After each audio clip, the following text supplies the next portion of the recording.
Donc salut JR, nous arrivons donc au début de la saison 2015-2016 en N1. Peux-tu nous dire ce qui s'est passé depuis le lundi 4 août pour l'équipe ?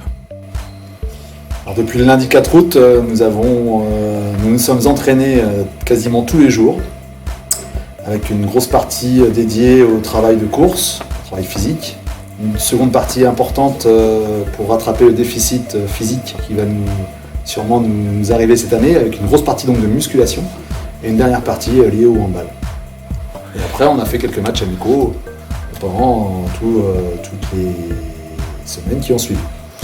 Donc par rapport à la préparation, qu'est-ce qui a changé entre la préparation de la N2 et de la Nationale 1, entre août de 2014 et août 2015 ? La grosse différence, c'est qu'on court un petit peu moins.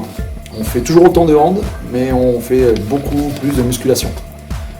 De l'explosivité, du travail musculaire préventif sur les blessures, et puis le renforcement musculaire de tous les gars. D'accord. Donc j'ai bien sûr entendu parler des nouveautés au niveau de la récupération. Est-ce que tu peux nous en dire un peu plus ?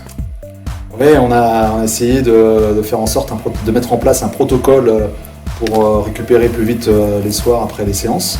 Comme on s'entraîne tard, il est important de faire vite redescendre la température corporelle des joueurs.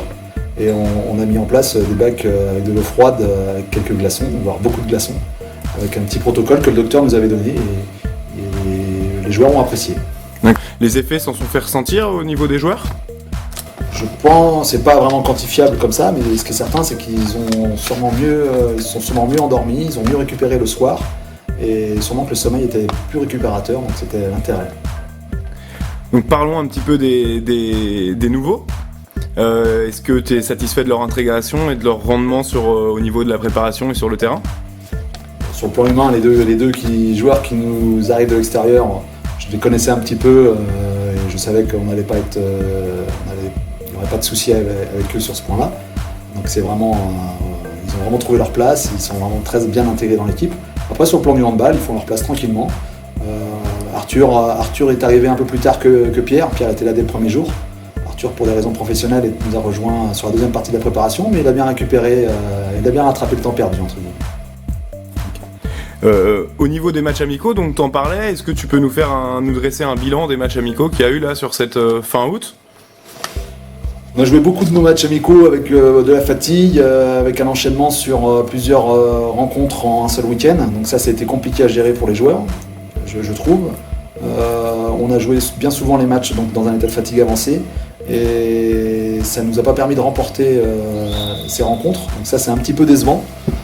J'aurais aimé que par moment on négocie mieux quelques balles chaudes, mais j'ai envie de dire que c'était une revue d'effectifs assez large. Et c'était important de passer par cette phase de découverte pour tous les joueurs. Après, j'attache peu d'importance au résultat en fait. C'est plutôt la manière dans laquelle on s'exprimait sur le terrain. Okay. Quand tu nous parles donc d'un revue d'effectifs, aujourd'hui tu peux compter sur combien de joueurs qui sont prêts à jouer en N1 pour cette saison ?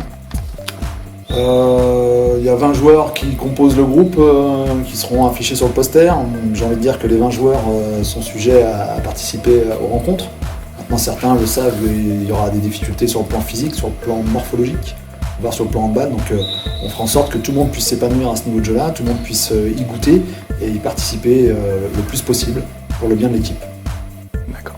Donc on arrive là à la fin donc, de ce temps de préparation et le premier match officiel donc, arrive ce week-end donc, contre une Nationale 3 à Limoges. Est-ce que tu peux nous en dire plus sur le fait qu'il y ait la différence de niveau ? Est-ce que c'est facile à aborder ? Et puis qu'est-ce que tu comptes mettre en place ce week-end pour être prêt au premier match de championnat au HBC Nantes ? Il y aura sûrement beaucoup de différences entre l'équipe de Capo Limoges et l'équipe du HBC Nantes qu'on va rencontrer dans une semaine pour l'ouverture du championnat de France de National 1. Maintenant, on va essayer de s'attacher à bien défendre pour qu'on arrive avec des certitudes sur la rencontre de Nantes.